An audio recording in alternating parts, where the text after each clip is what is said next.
భారతదేశంలో కరువొచ్చింది. హ్మ్. హ్మ్. హ్మ్. కరువొచ్చి ఏమైందంటే అరవై గో డెబ్బై దేశకాల్లో ఆ! ఆ!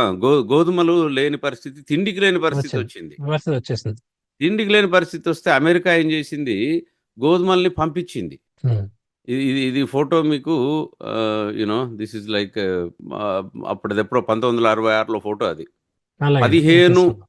15,00,000 టన్నుల టాన్నుల. గ్రెయిన్స్ పంపారు వాళ్ళు. హ్మ్. అంటే మిమ్మల్ని ఆదుకుందదని చెప్పాము. అంటే వీళ్ళు హ్మ్. అమెరికా వాళ్ళేమన్నారంటే, "ఏయ్! మేము మీకు మిమ్మల్ని తిండిలేదు కాబట్టి మేము మీకు కొంచెం డబ్బులు పంపించి మిమ్మల్ని పంపించాం. ఆదుకున్నామని" జెప్పారు.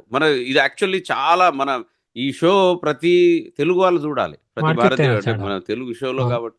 So, America Telugu. అప్పుడు మనకి గోధుమలు పంపించి ఆదుకుంది. కానీ 1966లో అది. అవును. తర్వాతేమైంది, మిలిటరీ పరంగా మన వాళ్ళు భారతీయులు రష్యాతో అలైన్ అయ్యారు. అవును. రష్యాతో అలైన్ అయినప్పుడేసరికి వీళ్ళకేమైందంటే, ఓహో! నువ్వు మా అమ్మ దగ్గర గోధుమలు తీసుకున్నావు.